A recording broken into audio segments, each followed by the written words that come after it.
Vamos estar conectando. Estamos mais uma vez no nosso Quebrando Convida.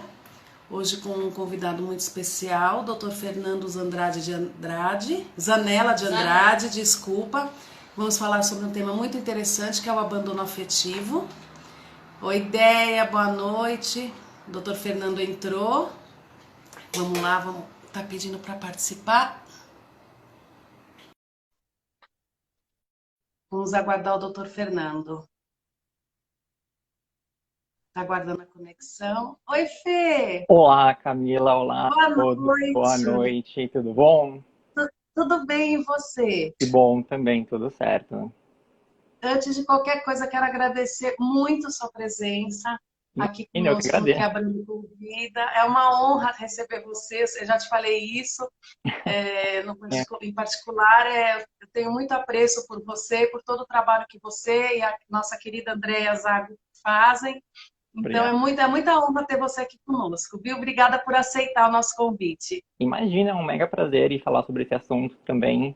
É, vai ser bem gostoso, ainda mais nessa antecipação. Amanhã é feriado, amanhã não é feriado, né? Pois é, exatamente, exatamente. Fê, se você me permite, antes de qualquer coisa, eu vou fazer uma apresentação sua, falar seu Claro. currículo, tá? Vamos lá. Então, é o doutor Fernando Zanella de Andrade, ele é advogado no escritório Professor Alberto Mesquita de Camargo, da Universidade São Judas Tadeu, onde ele presta assistência jurídica gratuita à população em situação de vulnerabilização econômica. Um trabalho muito bacana, né, Fê? Sim. Ele é presidente da Comissão da Diversidade Sexual e de Gênero da OAB de São Paulo, subseção da Lapa. É coordenador jurídico da Casa Chama. Coordenador GI, Grupo de Estudos em Igualdade Racial, Esperança Garcia. Secretário jurídico do Grupo de Estudos e Pesquisa Mediando. Eu não sei que horas que se respira. Coordenador do GDFAM, Grupo de Estudos em Direito de Família e Sucessões, Rubens Limões de França, do qual eu tenho muito orgulho de ser membro. Muito obrigado. MBA em Direito Eletrônico, pós-graduando em Direito Homoafetivo e de Gênero na Unisanta, pós-graduando em Direito de Família e Sucessões na EBRAD, ESA, São Paulo. E nas horas vagas ele tenta respirar, viver e fazer coisas triviais. Esse é o nosso querido Fernando Multitask, né? Ah, assim, é muito complicado, porque o direito ele tem aspectos tão gostosos de se estudar, né? Principalmente a teoria, né? E quanto mais a gente vai vendo as áreas e as abrangências, a gente vai se apaixonando e E acaba a com gente a gente para vicia, né, Fê, em é, estudar. É isso que eu falo. Eu falei isso outro dia para o meu filho. Eu falei, 23 anos de formada e eu acho sempre que eu não sei nada. Sempre é, estou achando que não sei. E sempre tem uma necessidade de estudo muito grande. É uma delícia, é um vício bom, né, Fê? assim, a gente só tem que nesse período, principalmente de pandemia, não ficar um pouco louco, né? Porque a gente tem É, que a gente fica muito preso, né, em qualquer tecnologia, 24 horas por dia. Então, a exatamente. gente tem que se resguardar. E fica inventando moda. Eu, pelo menos, estou inventando muitas modas. Então, aí o problema é Fê, isso. Aí alguém começa a falar, ai, vamos fazer isso. Aí eu falo, ai, vou, ai, vamos fazer isso. então, Ai, eu vou. também. Eu também adoro me enfiar nas coisas. Eu quero ver quando o mundo voltar ao normal, o que eu vou fazer com tudo que eu inventei. Não é? Nossa, eu acho que tem que... Ai, meu Deus. Vamos reformular. Fê, oi, desculpa. Deixa eu só aumentar um pouco, que eu estou te escutando mal. Eu estou sem o fone hoje. Vamos lá. Desculpa, eu te interrompi. Você estava falando o quê? Não, tava falando sobre isso, né? Realmente, quando dá a volta, né? Como a gente vai encaixar tudo. A gente vai dar um jeito. A gente vai sair melhor do que entrou, com certeza. Espero. Fê, antes da gente começar sobre o nosso papo de abandono afetivo, eu queria citar duas frases do Rodrigo da Cunha Pereira como Claro. uma provocação para você, para te deixar já engatar no assunto. Vamos ver o que você acha a respeito dessas colocações. O ilustre professor Dr. Rodrigo da Cunha Pereira fala o seguinte: o afeto é mais que um sentimento, é uma ação, uma conduta, presente ou não um sentimento. Portanto, está na categoria dos deveres que podem ser impostos como regra jurídica. E a toda lei deve corresponder uma sanção, sob pena de se tornar mera regra ou princípio moral. Por isso é necessária a responsabilização, principalmente dos pais em relação aos filhos menores e dos filhos em relação aos pais idosos, que têm especial proteção da Constituição. E continua: não se pode obrigar ninguém a amar outrem, mas a relação parental está para além do sentimento. ela exige compromisso, responsabilidade e por isso é fonte de obrigação jurídica. A afetividade geradora de direitos e deveres é a que depende da conduta, da assistência. Então, é uma provocação, eu sei que você tem um olhar teu sobre esse assunto, que eu quero ouvir, que eu não conheço, e é isso. Então, a bola está com você, Fê, fica à vontade para Obrigado. começar. Eu só queria primeiro só dar um oi a todos que estão aí assistindo. Tem alguns estagiários meus que foram ex-estagiários também, então muito obrigado. A própria Andréa Zago, amor da minha vida também. Tá aí, doutora Andréa, Gente, maravilhosa. E a todos tem muita gente entrando, Fê. Eu tem não estou conseguindo acompanhar também. o pessoal do... Muita gente te elogiando. obrigado, gente. O pessoal do GIR também. Muito obrigado por acompanhar. O pessoal do JetFan também. É muito satisfatório ver o carinho de vocês. Obrigado.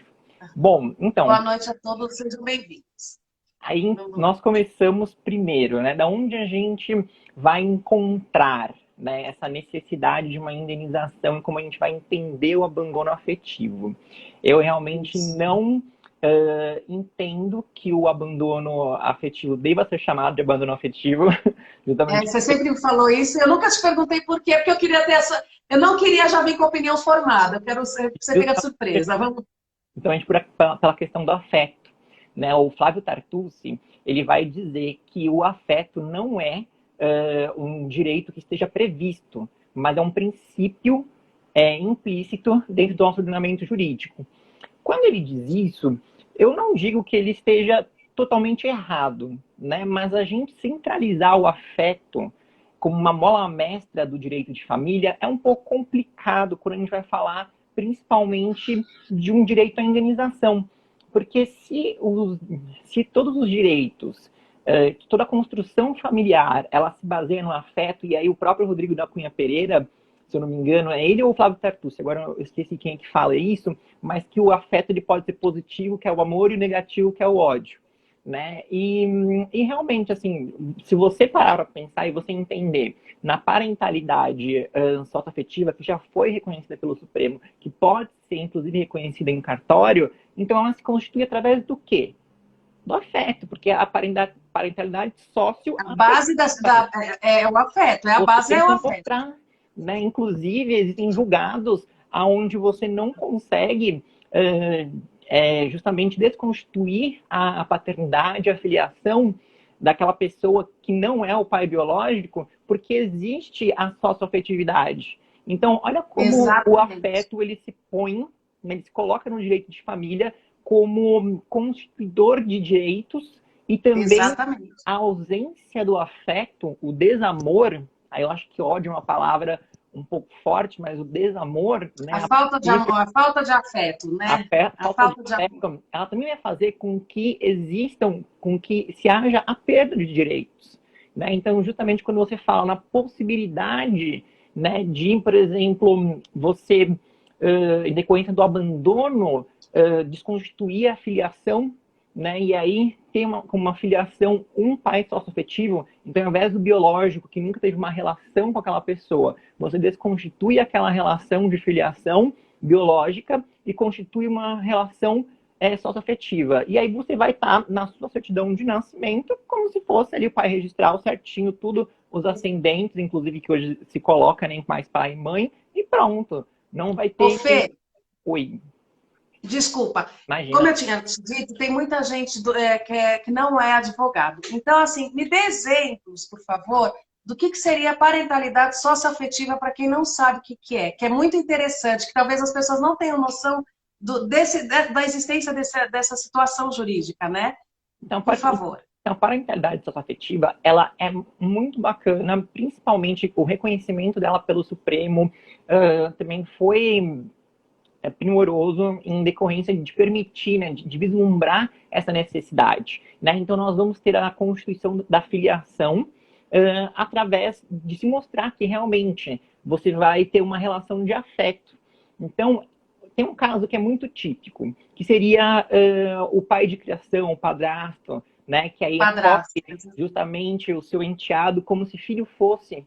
E ele Exato. gostaria de ser, né? Até porque quando você tem uma relação de enteado e padrasto, você não vai ter direitos sucessórios, você não tem direitos a alimentos, enfim, você não tem, né, direitos nem, claro, os deveres e direitos baseados em qualquer pessoa, né? Mas a Aham. estrutura familiar, ela não fecha, não se liga, porque não há esse laço, né? Na verdade, você fica pendente com uma outra pessoa. Tanto é que, se porventura esse padrasto ele rompe esse vínculo com a mãe do enteado, acabou e não tem nenhuma obrigação e ponto.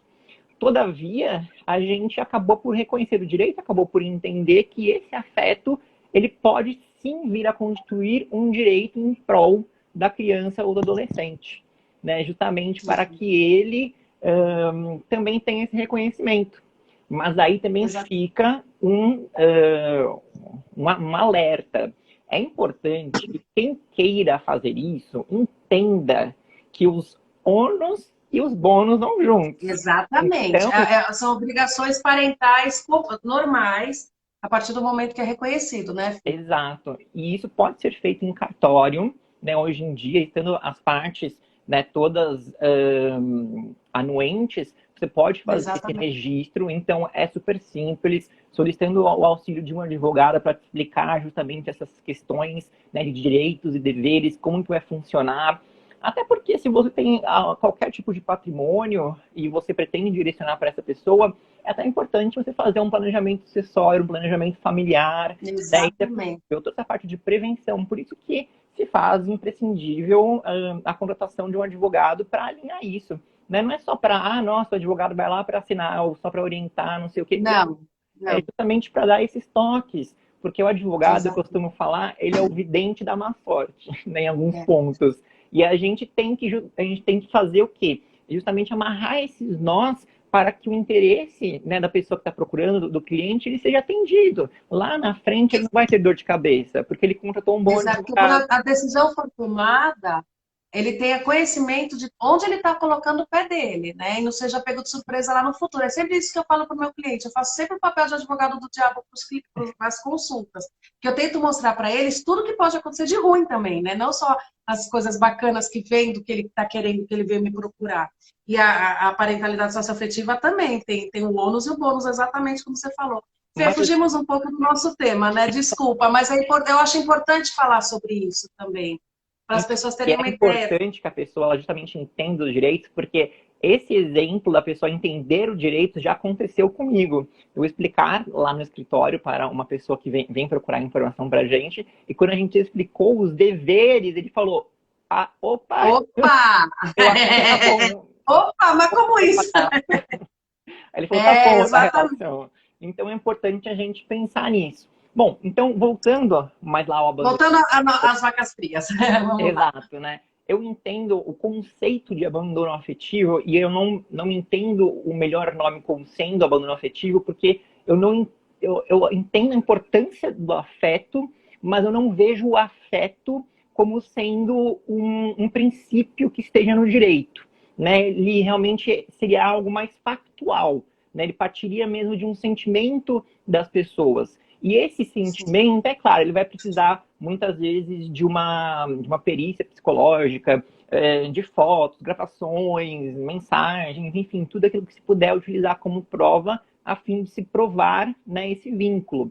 Mas eu não sei se eu consigo considerar como um princípio. Eu ainda fico muito receoso de dizer que, porque a partir do momento que você realmente fala que o afeto ele é um princípio, assim como vários autores defendem, como eu já disse, o Flávio Tartucci, o Rodrigo da Cunha Pereira, né, o essa princípio. citação do Rodrigo, eu acabei de falar, ele entende que sim, ele está indo Então, no caminho oposto do que você está me falando, Só que exatamente. aí, só que aí justamente você gera os ônus junto, né? Então você gera também as relações da falta de afeto. E a minha preocupação é isso, né? Dessa característica indenizatória que o direito de família ele pode vir a ter e que está tendo. E que a gente vem Sim. numa evolução tirando isso. Justamente não procurando culpa, enfim, de relacionamento, fazendo com que as coisas sejam mais fáceis, então, como que a gente vai pegar essa nova família, essa nova reconstrução familiar, e a gente vai conseguir conduzir essa família de uma maneira positiva se você fica buscando uma culpabilização, você fica buscando quem está errado ou não. Então, eu ainda fico meio receoso com relação a isso. Mas eu entendo, sim, uma possibilidade de indenização a princípio, né? Quando ela vai vir a existir. Principalmente, a gente fica falando em abandono afetivo, mas quem que seria essa pessoa que poderia sofrer o abandono afetivo? Tá? Então, Posso fazer um comentário? claro, não, fica à Só vontade. para te cutucar um pouquinho em cima disso que você está falando. Então, pelo que eu entendi, você tem dúvida na questão de dar ao afeto um valor jurídico, Isso. Um estado é, de princípio. um status jurídico que aí ele dispararia direitos e deveres, não é isso? Então, Exato. você tem esse medo justamente para que vai abalar a estrutura base do afeto, que é o amor. Então, a partir do momento que você começa a colocar deveres, principalmente, sobre o amor, ele começa a perder aquela naturalidade, ao lado positivo. É isso que você falou, Fê? Exato. Não, você Mas então, aí eu te pergunto o seguinte: o afeto, ele é reconhecido. Então, o lado bom do afeto é que eu posso ser reconhecida pela aquela pessoa que está me criando como meu pai. É o lado bom, é a parentalidade socioafetiva, não é bom? sim. Agora, por exemplo, se por acaso ele do dia para a noite ele vai embora e me abandona, literalmente, ele me abandona a minha mãe. E ele me criou por 20 anos, não, por 15 anos, não vamos entrar na maioridade, por 15 anos ele me criou. Esse afeto que ele construiu em mim e esse abandono não teria uma consequência por conta disso? Eu tenho Porque da mesma forma que tem a parentalidade biológica, tem essa consequência, e a parentalidade biológica, naturalmente, ela também é construída no amor, aí, sim. de início, né, Fê? É Então, só um comentário, o que você não, é acha? pertinente. E aí eu te também cutuco no sentido até mesmo do que a gente tem visto nos nossos tribunais de justiça e a mulher que é deixada pelo homem depois de anos de casada. Então, isso não gera um Exatamente. abalo? Isso não gera um abalo. Segundo principalmente os tribunais de justiça aqui no Brasil, isso não gera um abalo, a menos que você comprove que houve realmente a ocorrência de um dano, alguma coisa que foi capaz ali de ser fora do normal, inclusive uma traição também, né? Algo tem que ser algo fora do normal, não gera um direito à indenização, né? Então, se a gente começar a falar de afeto como sendo realmente um princípio, uma mola mestra, um valor jurídico, eu tenho que reconhecer tudo. Não adianta reconhecer só Não, tem coisas que positivas, reconhecer tudo, eu tem que concordo. reconhecer as coisas negativas também. E aí, o que justamente me causa essa problemática no reconhecimento é da gente ficar voltando isso lá atrás e a gente começar a sempre ficar perquerindo culpa, ficar Por falando rótulos, por eu entendi volta, seu posicionamento. né? Então, esse é meu problema, de reconhecer o afeto. Eu Tira a entendo, pureza do afeto, né, Fê? É isso que você está falando. exato, e a gente ficar judicializando o afeto, É, né? Ficar mostrando tenho ou não tenho esse afeto, né? Porque a gente conhece principalmente quando você fala em abandono, né? Por si só, a gente tem ali claro deveres claros na Constituição Federal, no Estatuto da Criança e do Adolescente, no Código Civil, tudo é muito claro que a criança e o adolescente, eles têm direito à convivência familiar, né? Eles têm o direito à proteção, à educação, enfim, à criação de forma plena. E quando não se há o exercício desse dever, porque o que acontece? E aí eu acho que a nomenclatura poder familiar também eu não gosto. Antigamente, pelo Código de 1916, era o pátrio poder, que dava noção de mais deveres, de direitos para o pai e não para a mulher, e realmente, é, mas hoje a gente tem bem escrito na lei que os deveres são iguais, direitos e deveres exato. são iguais. E eu gosto de chamar muito mais do poder familiar, eu gosto de chamar de gestão de responsabilidade.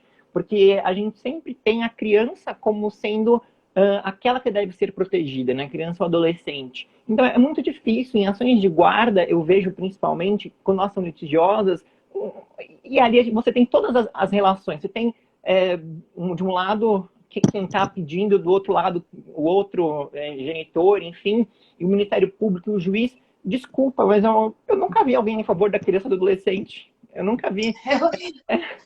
né? Eu nunca vi alguém realmente se preocupar, porque, Eu achei que era só eu que tinha essa impressão. porque, sabe, principalmente me passam uma visão, eu vejo, né, pela experiência em ações de família, em ações de guarda, em regulamentação de convivência, que não é olhado o dia a dia da família. O pai irá visitar o filho de 15 em 15, blá, blá, blá, blá, blá. Tá, mas eles moram perto? Ele costuma fazer alguma atividade? Ele não sei o quê? Enfim, o dia a dia da família. E a Gisele Groeninka, Groe, acho que é por Breninga. Gringa. Então, ela fala sobre o princípio não só do melhor interesse da criança, mas do melhor interesse da família. E você Sim, e outra coisa que precisa ser entendida, não é porque a relação de afeto ela acaba entre os genitores, que óbvio que não acaba entre o filho, mas que você tem uma nova formação familiar. Não deixa de ser uma família, porque você exatamente. compartilha os direitos e os deveres, né? E outra Exatamente. coisa, esse poder familiar, ele é um munus público outorgado do Estado e da sociedade para o genitor. E aí eu venho com mais uma polêmica, né? Que as mães vão me bater. Adoro. Pode jogar a polêmica no ar. Adoro uma polêmica. Que aí as mães vão me bater. Inclusive você que é mãe. De que realmente as mães Vamos estão... ver, Fê, porque eu advogo tanto para pai que eu tenho um olhar muito próprio, viu, Fê? Porque eu Não, advogo muito para pai. na verdade, quando eu falo mãe, assim, eu falo em geral, né? Mas é que, justamente, como é um munus público outorgado pelo Estado e pela sociedade, os pais não têm a propriedade do filho, não têm a posse do filho. Na verdade, Então, né, justamente quando você... esse jargão que usam, a gente usa muito no processo, a genitora que está com a posse da criança, me É incomoda muito esse muito... jargão. Me incomoda demais. Exato, busca a apreensão da criança. Eu falei, quê? Sabe, é uma É, coisa violenta mesmo, né? Só a palavra. E no direito de família, as palavras têm um efeito muito grande, tem, tem. decorrência de outros. Né? Quando a gente está na relação empresarial, societária, enfim, a gente fala tudo que tem que falar, a gente mexe no contrato e fala um monte de coisa, coloca um Porque monte é de impessoal, né, é Fê? impessoal. Agora, quando você fala da família, e eu, principalmente, né, quando eu tenho que traduzir, eu tenho que levar isso pro cliente, Exatamente, para o é cliente. doloroso, porque ele não entende. Sabe por quê, Fê? Você tem toda a razão no que você está falando, que é uma coisa que eu sempre penso nisso.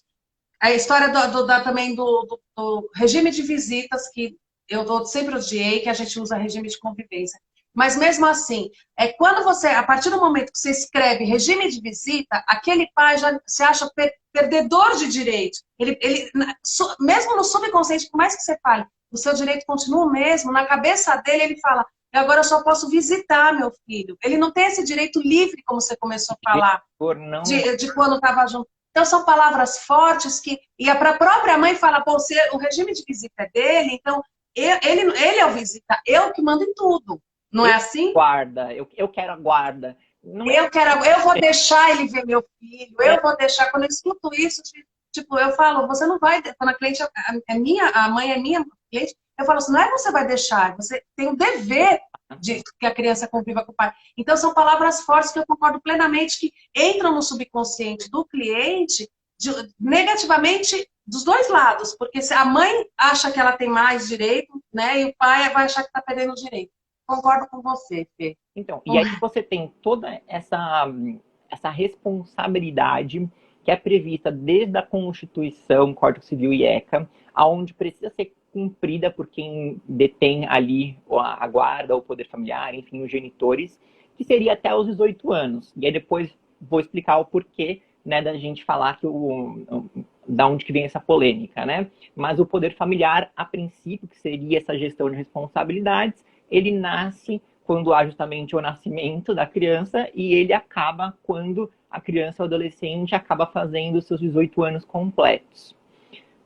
Bom, se você descumpre justamente um desses deveres inerentes ao próprio poder familiar, e esse poder e esse descumprimento ele acaba gerando um dano, esse dano vai também gerar o dever de reparação. E essa é a fundamentação do abandono afetivo, né? Justamente essa quebra, né, de um dever, né, quando se gera o dano. Mas uma discussão é, primeiro, se esse é, dano ele se presume ou se o dano ele se prova. E eu acredito, entendo que o dano se prova, não se Eu presume. também.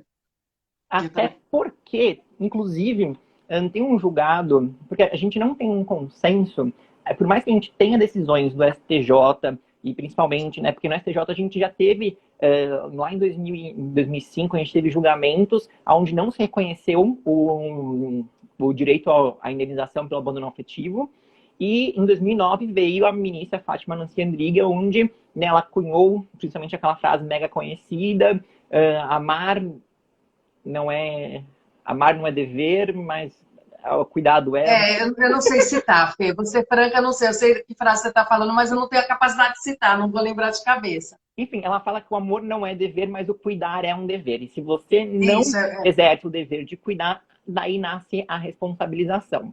Então, a gente não tem ainda fixo isso, né, que eu possa falar que há uma consolidação na jurisprudência. Aqui em São Paulo, inclusive hoje estava buscando, a gente tem decisões recentíssimas onde não se reconhece o direito ao abandono afetivo, inclusive de uma comarca no interior, agora não vou lembrar exatamente o nome, mas onde ele fala esse aspecto que eu falei. Ah, tá aqui, ó. Ele fala, quanto ao abandono afetivo, não cabe à justiça obrigar o pai a dar amor e afeto à filha. Uma condenação dessa natureza irá aumentar o conflito entre pai e filha, afastando ainda mais os dois. Né? Então ele fala sobre um ponto de perspectiva que se coaduna com o que eu estava falando. Né? Se você fica justamente dando essa indenização, você fica culpando, você fica fazendo, isso gera um desgaste maior. Mas aí eu também penso, mas gera um desgaste maior, mas que desgaste maior? Porque se não tem afeto, não tem relacionamento. Olha, Fê, eu posso te dar um exemplo concreto que eu tenho no meu escritório? Por favor. De uma cliente nossa, que o pai nunca prestou qualquer assistência afetiva a ela, e muito menos financeira. Ela foi simplesmente sempre criada pela mãe, sempre. E depois de muito tempo, ela já estava na faculdade, tinha alimentos já fixados, quando do divórcio, no acordo que eles fizeram, tinha tipo 10 anos de alimentos em aberto. Aí a mãe me ligou, que é da minha família, me ligou e falou, Mila, eu cansei de ver esse cara não fazer nada, entendeu? Eu quero cobrar os alimentos da minha filha, tem direito? Eu falei, tem direito, né? Porque ela não tinha prescrição por conta que ela era menor e tal. Entrei com a ação só para as execuções de alimentos, cumprimento de sentença de alimentos. Teve audiência, ela nunca mais tinha tido contato com o pai. E ela precisou fazer terapia, uma vida para entender, porque o pai nunca quis saber dela. Por isso que é para você também, a gente jogar mais lenha nessa fogueira. Uhum. Chegou na audiência, o pai começou a falar assim para ela, você quer me ver preso, você nunca soube de mim, agora você só quer minha desgraça. E era uma menina de 19 anos, filho. De 19 anos, é uma criança ainda, por mais que seja, é uma criança, a maturidade não tem para entender o que... E o pai começou só a soltar pequenas pérolas no meio da audiência. Numa hora eu falei para a conciliadora, eu falei, ou ele para ou ele sai da audiência, não dá para continuar. A menina ficou num estado, filho, que até hoje, eu tenho umas 3, 4 ações contra esse pai, porque teve outros desdobramentos. Toda audiência de conciliação eu tenho que juntar um laudo da psicóloga dela pedindo para que ela não compareça porque ela não tem condições de encontrar com o pai. E ela não consegue nem ouvir falar o nome do pai. Isso é um dano. Então, não tem como não falar que é um dano. Decorrente do abandono afetivo, você concorda? Então, e aí o que eu também vou trazer? Tem um outro julgado também interessantíssimo que eu achei aqui no TJ de São Paulo, aonde ele traz que houve, não no seu caso, mas nesse caso aqui, que houve tentativas de comunicação, só que havia um conflito contra a ex-cônjuge. Então, isso é comum mesmo, né, Fê? Isso é. O pai não tinha acesso à criança. Exato. É diferente. E aí, esse pai nunca quis saber. Então, e eu acho que é isso que é preciso ser analisado também. Porque tem que ser caso a caso, né, Fê? Exato. A gente não dá para fazer um modelinho. Exato. Fazer modelo não Como dá. tudo Não direito de família, é isso que eu sempre falo, não tem modelinho no direito de família. Cada caso é uma particularidade. Fê, antes da gente continuar, eu sei que você quer continuar seu raciocínio, a doutora Cibele Zamboni, nossa amiga, está falando o seguinte, não seria o momento de rever a legítima com relação à parentalidade? Por mim nem existiria legítima. Por mim, eu já sou a favor do direito. Aliás, não, é o que a gente sempre fala, que o direito sucessório brasileiro é a coisa mais retrógrada que tem. O Código Civil perdeu a oportunidade em 2002 de rever tudo no direito sucessório e não fez. Não, né? A além Vanderlei fala, amar é faculdade, cuidar é dever. É essa a frase. Obrigada, Van! obrigado, mano. Obrigada por ajudar a gente, que eu não ia lembrar nunca. E aí a gente É tem isso. justamente, né, é, algumas peculiaridades quando a gente começa a falar sobre o abandono afetivo e sobre o reconhecimento dele nos tribunais.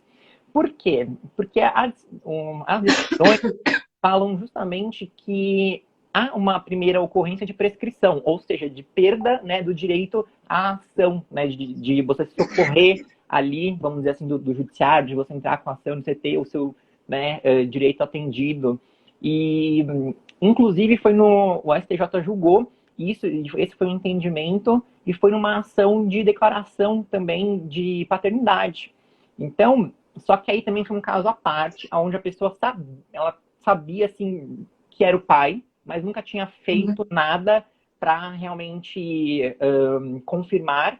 E aí ajuizou e reconheceu a paternidade, e aí ajuizou a ação de indenização. Contudo, né, é reconhecido, e o TJ São Paulo também tem adotado essa teoria, de que, pelo próprio Código Civil, né, não corre a prescrição entre ascendente e descendente diante do poder familiar. Mas fez 18 anos, chegou à maioridade civil, você começa a ter a prescrição. E como eu entendo que é uma reparação civil, né, aí teria o direito trienal de reparação. E eu não concordo com isso. Você falar que um direito com abandono afetivo tem uma prescrição de 3 anos a partir dos 18 É anos, complicado. não rola. E outra coisa, por mais que seja uma ação declaratória, a própria ação de reconhecimento de paternidade, se você não ajuizou essa ação, a parte contrária também não. A parte contrária também não quis saber de você. Sim. Então, o próprio não reconhecimento da paternidade faz parte do abandono. Então, você dizer que começa da maioridade, mesmo quando você tem uma ação que reconhece a paternidade posterior, para mim não faz sentido. Né? Porque eu não vejo como faz esse sentido se você só confirmou a paternidade neste momento e aí, de repente, começou na verdade, a prescrição já passou porque foi lá na maioridade.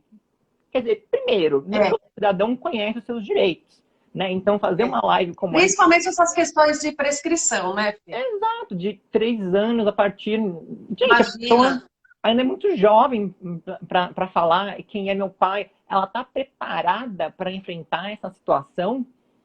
É. Eu acho que não, né? Não é porque Eu também acho que aí não. ela tem 21 anos que ela vai, né? Enfim, tá psicologicamente preparada, fala assim, então vou ajuizar antes dos 21 anos uma ação declaratória de Não, isso paternidade. também varia também muito de pessoa para pessoa, né, Fê? Porque a maturidade e a capacidade de discernimento de uma situação não é comum a todos. Cada um tem seu momento para tudo. Alguns são mais maduros, outros têm mais uma percepção mais real da vida, outros não têm. Então, quando cair a ficha, pode ser que a pessoa já está só com 40 anos, entendeu? Isso é muito pessoal, é muito do indivíduo, né, Fê? Uhum. E aí existe essa dificuldade de entender quando começa a prescrição, né? Porque é um direito, se é uma reparação civil, eu entendo que sim, temos que ter um ponto final, temos que ter um prazo prescricional. Entendi. Não podemos também ter a vida inteira, de repente entra contra o espólio. Não, né? Calma, vamos, né, também pontuar aí alguma coisa. E nesse aspecto, eu vejo como sendo ainda controvertido e, infelizmente, não discutido. Né? A Andrea falou, e a prova do dano fica O prejudicada. dano fica prejudicado. Conforme mais vai se passando, né? Enfim, eu acho que é fundamental um laudo psicológico, mas eu não Eu sei também. se como que uma entrevista, né? Como que algumas sessões são capazes de reconhecer isso, né? O judiciário, Então, Fê, nesse caso que eu te dei o exemplo, é um você caso, juntar, para mim, essa menina fez terapia uma vida para tentar entender por que o pai nunca quis saber dela. Então, nesse caso, eu acho que ela já tem uma prova pré-constituída muito forte. sim, Mas sim, é o que a gente falou, são casos e casos. Agora, se você hoje acorda e fala, meu pai nunca quis saber de mim, hoje eu vou processar, não é? exato. Quando um psicólogo fala, eu sou super traumatizada, não é assim. Demanda, não é do dia para a noite que você prova esse dano. Exato. E o psicólogo mesmo, ele não vai fazer um parecer, não é fazer um laudo simplesmente falando, ah, ela sofreu danos em decorrência da não presença do pai Do em dia para a noite. duas sessões, só olhando para ela e falando assim, nossa, tem um dano aí. Então, também, a própria prova dentro do processo pericial, psicológica, eu fico também receoso, né? Essa entrevista, tudo bem que vai ser narrado, né? A entrevista psicológica não é só uma, mas eu ainda fico meio receoso com relação a essa possibilidade ou não. Eu precisaria parar e conversar com um psicólogo e realmente entender, né, como que isso é feito, como que é pego isso. Isso é muito importante você estar falando, Fê, porque já cai para mim, às vezes, umas perguntas com clientes, que é bem isso. Ah, meu pai nunca quis, não nesse caso, outros casos que aparecem, ah, meu pai nunca quis saber de mim, então eu vou entrar com uma indenização, porque eu vi no Google que o abandono afetivo gera indenização. O fato de o seu pai nunca ter se preocupado com você não gera automaticamente o direito à indenização por abandono afetivo. É isso que tem que Sim, deixar claro. Né? exato. Não é assim, não é uma situação automática, né? Eu vi no Tem que Fantástico. provar o dano, é isso que a gente está falando, tem que se provar do dano. Exato. Eu entendo que sim, né? O que no direito a Eu, gente fala, né, que não é in rei ipsa, né? Tem que ser é, iure et iure. Então eu preciso provar realmente que houve um dano, né? E por isso que a prova pericial psicológica ela se faz necessária e tudo que você tiver, né, referente a isso. Então, desde a foto de sozinho no Dia dos Pais, um desenho quando criança, sim. enfim, todos esses meios de prova, obviamente, são lícitos e admitidos pelo direito e têm que ser juntados a fim de que se comprove esse dano. Até porque algumas pessoas, aí eu já não vou saber te falar se elas estão falando a verdade, mas algumas pessoas falam que para elas não saberem quem é o pai não afetou nada. Eu conheço pessoas que não sabem quem é o pai, Que ou então lidam bem com essa situação, eles né? não bem com a situação, que tem ali a figura materna, que tiveram a vida que tem seus quase 30 anos e nunca tiveram um abalo, ou já tiveram um abalo e já passaram por isso. Então hoje não é mais uma problemática. Até porque as relações familiares, elas também têm sido cada vez mais plurais. Né? Então a gente tem aí, É. geralmente, mães, né? E aí por que a gente fica falando pai, pai, pai, pai? Não é só pai que abandona, né, gente? Mãe também. É porque Não, a gente uma ação, mas é porque acaba sendo a regra, né? Infelizmente. é o mais comum, É o mais infelizmente, né? comum. Mas é É. claro que também pode entrar com uma ação de abandono afetivo por mãe, né? E até contra os dois pais, né? Se efetivamente os dois abandonam, que eu também já vi casos assim. E é comum também, às vezes o casal ele tem mais de um filho, às vezes tem três, quatro, e eles não conseguem sustentar. E aí deixa a filha com uma irmã da mãe, com a Uma avó, avó, e aí é, cresce tendo aquela referência como sendo, né? E uma coisa também que você falou, só para deixar uma coisa bem claro, que você falou do pagamento de pensão e tal. Pagamento de pensão não é desculpa para a falta do dever de convivência, de cuidado. Então você pode pagar pensão quanto você quiser, o valor que você quiser, no tempo que você quiser. Se você não cumprir esse dever de cuidado, de convivência, gera sim o direito ao abandono afetivo. Pelo menos é o que eu entendo, e também tem são assuntos advogado. diferentes, exatamente. Exato, até É. porque O suporte financeiro não se confunde com o afeto, exato, né? você pode ter, sei lá, você acaba fazendo constituindo um novo núcleo familiar, mas é que nem eu falei, aquela família, ela não morreu, não se acaba, porque Sim. as pessoas vão conviver. O ex-cônjuge, o ex-companheiro, o ex-affair, enfim, quem é que seja, se foi uma vez na vida só que viu e ponto, vão ter que conviver a vida inteira, porque vai ter essa ligação, esse elo, né? Então, Ô, é o Fê, foi. deixa eu te perguntar uma coisa. Se você acha que um filho que nunca teve o pai presente na vida, realmente teve o abandono afetivo na vida dele, mas ele também nunca foi atrás do pai e eles viveram separados. É um filho rico. E morre o filho antes do pai. E você acha que esse pai que nunca soube do filho tem direito à herança? Então, justamente foi o que a A gente vai entrar nesse falou. assunto lá na frente, estou te É, ajudando, mas então, mas assim, eu acho que sim. Eu acho que, inclusive, se você entender que o afeto, mais uma vez, você valorar ele juridicamente, sim, da mesma forma que a presença do afeto gera direitos, a ausência do afeto também vai desconstituir direitos. Se você nunca teve participação na vida do seu pai, se o pai nunca teve participação na vida do filho, então por que ele vai receber uma herança? E isso acontece muito, né? Ah, eu fiquei sabendo que não sei o quê. Sabe, às vezes você tem outras pessoas ali, talvez a companheira que ficou uma vida inteira, enfim, ali do filho, né? A companheira do filho ficou ali uma vida inteira com ele, o pai nunca participou. Enfim, aí a companheira vai receber o dela, mas, enfim, se isso não for regularizado, ele vai começar a brigar. Enfim, né? A gente tem que ficar pensando em todas essas causas. E aí, uma coisa também que a gente verifica, né? O pai que abandonou tem direito a alimentos? Eu acho que não também. É a mesma coisa. Andréia, É o mesmo raciocínio, né, Dé? é Que o você está mesmo. falando. Eu também acho que não. A gente tem previsto no Estatuto do Idoso o próprio direito, né, a quando está idoso, se bem que também nem precisaria, porque a gente tem no próprio Código Civil consignado que o direito a alimentos ele tem essa relação de solidariedade, né? Na verdade, não só solidariedade, mas também de que o pai pode pedir para o filho e o filho pode pedir para o pai, né? Então a gente tem isso bem consignado, mas no próprio Estatuto do Idoso fala de forma bem específica, né? Tem um capítulo específico chamado dos alimentos ali e fala sobre isso. E eu entendo sim que se não há ausência de afeto, se há ausência de afeto, não tem por que pagar alimentos, porque não é algo injustamente a gente volta a falar sobre a família, né? E por que existe o direito a alimentos? Ele deriva do direito à solidariedade familiar. Se nunca houve solidariedade, por que vai gerar esse direito? Né? Então, a solidariedade ela também se reveste dessa forma. E aí a gente falando, quando o pai, né, ele chega a essa idade, infelizmente nós temos também o chamado abandono afetivo inverso. Inverso, Que aí exatamente. seria a pessoa, seria já o pai pedindo uma indenização aos filhos que os abandonam. E isso é muito comum. É muito comum. É muito comum. Infelizmente, a minha avó materna, ela teve um Alzheimer que foi extremamente rápido, que foi uma questão assim de a gente não conseguir nem perceber que ela começou e de um dia para o outro foi algo assombroso a forma como se intensificou. E ela tinha diversos cuidados, como por exemplo também com fisioterapia, porque ela não estava andando mais.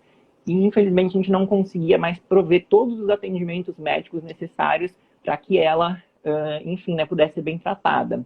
E até mesmo porque a gente precisa, enfim, a diferença de uma criança para um idoso é que o idoso pesa 70, 100 quilos, né? E qualquer coisa que você faz, você pega ele, só para colocar dentro do carro, você machuca, a pele, ela sangra, É, né? Então são coisas muito complicadas. E então, a gente acabou colocando ela em uma casa de repouso e a gente fazia a convivência. E, infelizmente, tinha um monte de pessoas que não tinham convivência nenhuma. Né? É muito, muito, estavam muito esquecidas, comum. né, Fê? A É, minoria são as que tinham convivência. Né, real da família ali presente, vendo, porque ali elas tinham os médicos, então a gente ia quando tinha, né, tinha fisioterapeuta, tinha todo o acompanhamento necessário, e a gente via que as outras estavam abandonadas. Inclusive, é por isso, duro. né, que a gente teve até uma mudança da própria possibilidade da casa, né, que acolhe, de entrar com uma ação para ser o curador dessa pessoa. Né, se há, porventura, um motivo que inviabilize ela de exercer a sua capacidade civil de forma plena, né? E, enfim, é uma coisa muito triste, até porque se realmente houve, né, o cuidado, né, ainda é mais triste, porque se houve o cuidado ainda, né, do pai pelos filhos e tudo, e aí quando É, era o é, abandono, é uma coisa muito é dolorida.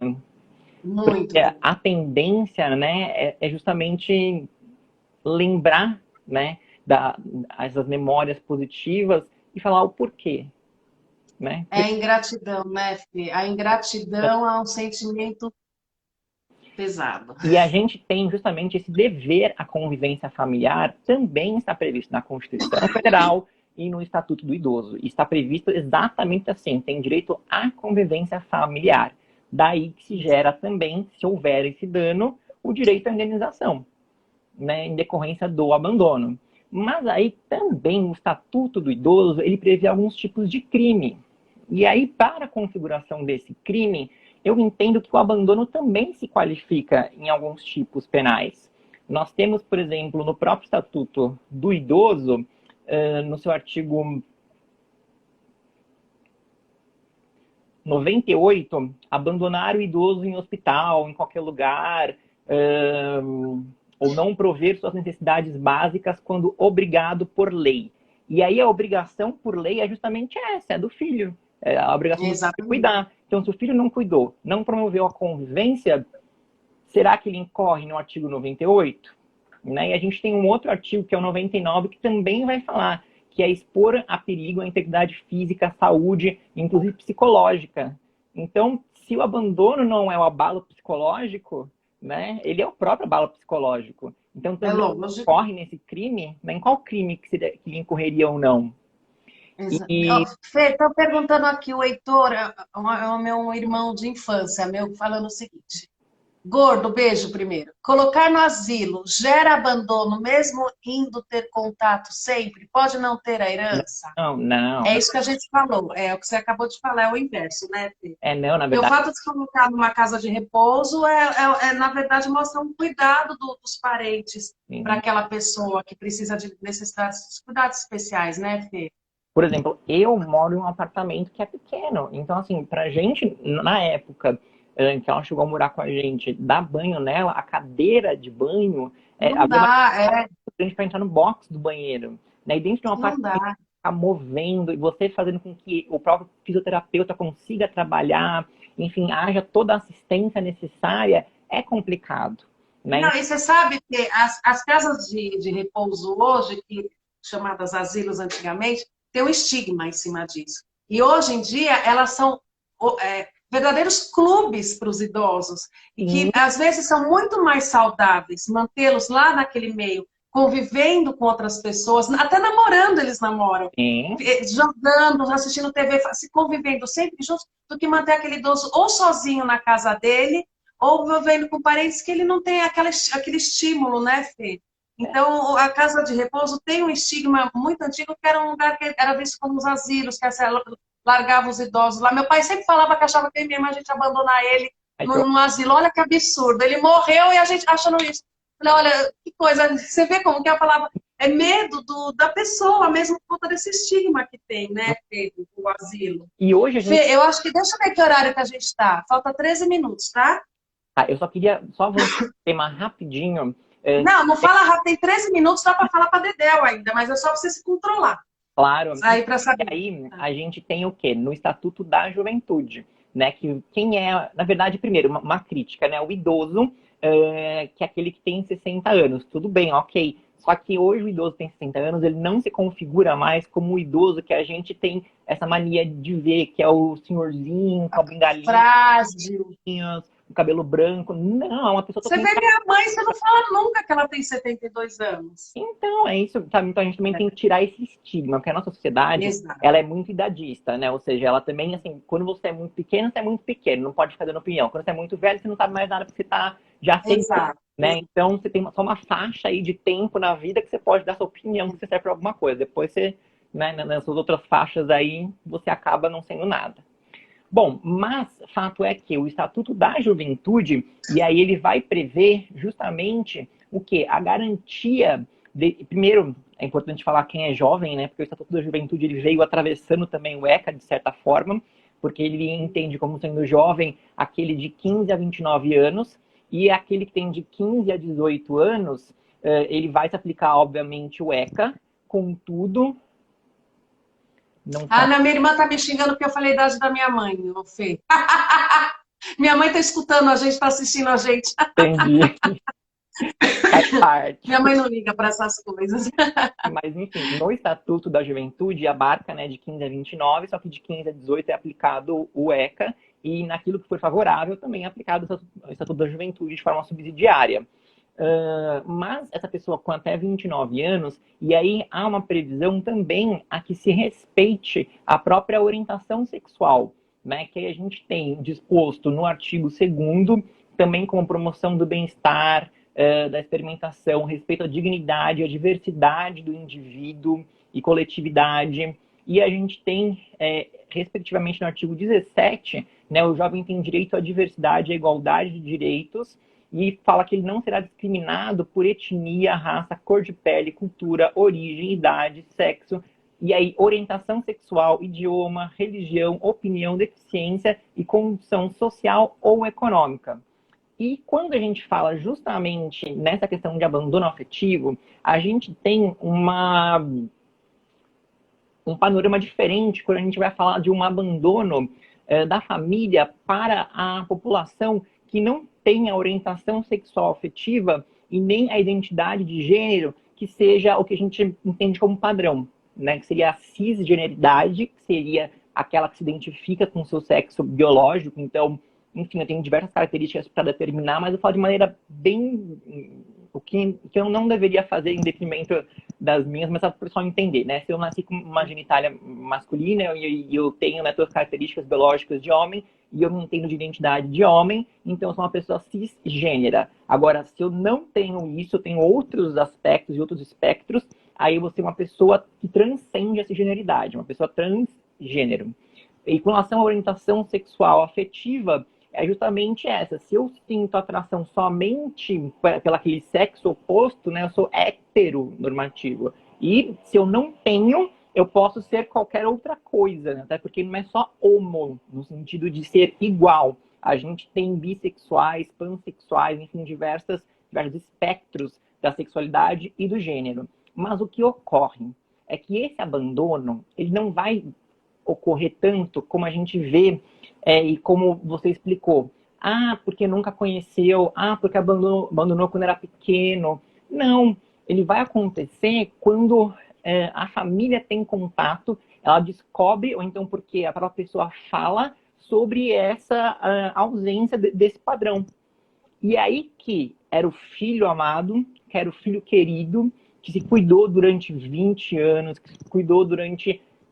enfim, e até mesmo os filhos de pessoas idosas que só vão se entender, que só vão falar sobre isso na idade já de idoso, tem um abandono pela família. Então, a gente não pode falar em prescrição a partir dos 18 anos, porque se eu tenho a prescrição a partir dos 18 anos, mas o abandono vai acontecer quando eu tiver 30 anos, eu não vou poder pedir uma indenização, mas o abandono foi posterior, né? Eu sou expulso da minha casa, eu sou, enfim, não juridicamente, mas factualmente deserdado, no sentido de não mais compor o meu ambiente familiar, a minha família não me quer mais, eu Você é rechaçado da família, né? Exato, ocorre uma ojeriza. Eu acho que até comentei, não sei se eu comentei com você, eu tive uma estagiária que quando ela assumiu a orientação sexual dela, a mãe dela colocou ela para fora de casa com 16 anos de idade. Eu não quis saber onde ela foi parar. É muito comum, né, Fê? E é muito cruel isso. Total. É muito cruel. E a gente tem essa previsão do Estatuto da Juventude. Então, se você tem um jovem que tem até 29 anos e você precisa garantir essa diversidade para ele, eu entendo que também existe essa questão do abandono afetivo em detrimento da orientação sexual afetiva ou então da identidade de gênero que vai esbarrar aí pelo menos até os 29 anos. Então, tem essa proteção também. Então, que seja a partir dos 29 anos que vai ocorrer aos 3 anos, já que não se existe um estatuto do adulto, né?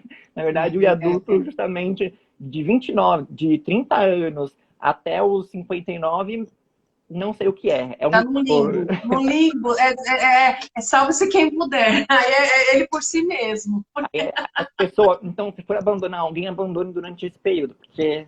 Enfim, né? Abandono. Mas você acha que, enfim, a gente falar em prescrição nesse sentido, o abandono pode acontecer em qualquer momento. E aí, incentivado, né, quando ele é por esse motivo, ele encontra esse respaldo justamente na legislação. E aí ele vai nascer também da mesma forma. Se você tem um dever de respeito, né, e isso está previsto na própria lei, e aí você acaba por descumprir e você tira essa pessoa do convívio familiar, né, você provando que houve esse dano, sim, você tem direito a uma reparação civil. Sim, sim. Então, sim. isso também é cabível, isso precisa ser mais falado também, né? Porque a gente tem uma população, justamente em decorrência desses fatores, que acabam sendo, né, justamente abandonados pela família. E a gente tem, acho que, mais 6 minutos. Deixa eu ver, Fê, eu tava puxando isso agora. É que eu sou a rainha de tentar ver o horário e derrubar as coisas. 6 minutos, Fê. Então, gente, se vocês quiserem fazer Fê, perguntas, perguntem agora. vamos perguntar. Agora eu vou subir as perguntas. Eu não consegui te parar, Fê. Normalmente eu interrompo fácil, mas você estava falando tão bem, eu estava com dó. Deixa eu ver aqui as perguntas, que subiram perguntas aqui. Vamos lá. Deixa eu ver, peraí, Fê. Te elogiando, perfeitas as colocações. Andréia, a gente já falou do pai que abandona sem direito a alimentos. Peraí, Fê. Parabéns pela live. A questão da legítima a gente falou. Acho que eu perguntei tudo, hein, Fê? Peraí. Peraí. Deixa eu ver aqui. Só um minuto, Fê. Tem paciência porque eu sou péssima Não, para esse negócio. não, eu também eu acho horrível. É muito ruim essa parte do É muito ruim, Instagram. eu tô perdendo ele. É porque aí quando eu acho, ele para. Não, é. Vamos lá. Um monte de gente te elogiando, Fê. Fê, eu Bom, acho que é isso. Vamos e eu lá. queria saber, diante dessas minhas considerações e as suas considerações. Bom, o que que eu acho? Do abandono afetivo em si, eu concordo com muita coisa que você falou. Eu acho muito complicado a gente começar a rotular o afeto, mas eu também acho que não dá para ignorar quando ele deixa de existir. Não vamos falar em ódio, como você mesmo disse, mas quando o afeto deixa de existir, ou a pessoa simplesmente, do dia para a noite, aquele, aquele outro ser humano que para ele tinha uma relação de afeto, seja como pai, de filho para pai ou de pai para filho, simplesmente sai da vida, não pode deixar sem sem um ressarcimento, mas não só na questão. Eu não sei te falar, Fê, mas eu acho que a pessoa que abandona o outro afetivamente, ela tem que sofrer uma consequência disso. Então, Porque mas o você. afeto. Oi? Não, pode falar. Não, porque eu sei que a gente não pode comprar o afeto, mas eu também acho que a partir do momento que a gente tem um dever legal de solidariedade com nossos familiares, você não pode simplesmente fechar a porta de casa e virar as costas e falar, vocês não me pertencem mais. Tem que ter uma consequência legal para isso. Eu concordo que a indenização do abandono afetivo é uma questão que gera uma certa polêmica por tudo que a gente conversou hoje, mas eu acho que dependendo do caso, ela deve existir, ela tem que ter, porque, como esse caso que eu dei no meu escritório, que eu vi o desespero daquela filha. Então, assim, como que você fala que aquele homem não causou um dano por conta do abandono afetivo? E até É uma pelo coisa que, tá, sabe, Fê, a gente acha que está escorada de ver tudo depois de 20 anos de formar. Eu saí muito abalada daquela audiência, eu saí muito revoltada. E te falo mais, eu ainda bati boca com o advogado na porta do fórum por conta da forma que ele conduziu também a audiência para diminuir mais aquela menina. É cruel, Fê. Então a gente não pode ignorar pode isso. ser isso. Não, advogado, Eu não ele sei se você concorda com essa minha postura, mas eu acho que tem. não precisa banalizar a indenização, mas eu acho que, dependendo do caso concreto, ela deve existir sim. Então, eu acredito também nisso, de que a gente tem casos hoje que são muito claros, onde há esse abalo, e a indenização, ela não vai apagar isso, né? Mas ela, Não, nunca. enfim, trazer uma condição de vida que propicie, né, às vezes um estudo, enfim, alguma coisa É o positiva. princípio da indenização do dano moral, Fê, na Exato. responsabilidade civil. Uma pessoa mata num acidente de carro ou outro, vai pagar dano moral, vai trazer aquela pessoa de volta? Nunca. Mas aquele ressarcimento vai amenizar de alguma forma a vida daquela pessoa, não a dor, mas a vida, como você mesmo disse, vai possibilitar um estudo, vai dar uma condição de vida, E né? até em relação a qualquer tipo, por exemplo, desse abandono afetivos que a gente falou, né? E eu acho que o exercício da parentalidade, né, responsável precisa ser muito mais praticada, mas de forma educativa. A gente precisa ensinar, isso que eu falo com relação a alimentos, e eu acho que mais do que a gente só ficar punindo, a gente também tem que evitar. Então, se a gente Exato. faz essa conscientização desde o ensino infantil, e aí as pessoas elas vão entendendo, tipo, não vou 20 mostrar meu segundos, Fê. Então, e a gente faz. Então, minha consideração final é essa. A gente precisa também trazer formas preventivas, não só formas punitivas. Camila, muito obrigado. Foi um prazer Eu que gigantesco estar agradeço. aqui. Muito Foi obrigado a todos que maravilhoso. acompanharam. Eu- Enfim, eu tô... Muito obrigada a todo mundo que esteve aqui conosco. Fê, foi um prazer ter você, vai cair. Obrigada, obrigada a todos que estiveram aqui conosco. Foi uma audiência linda, Fê. Um beijo, viu? Obrigada por assistir.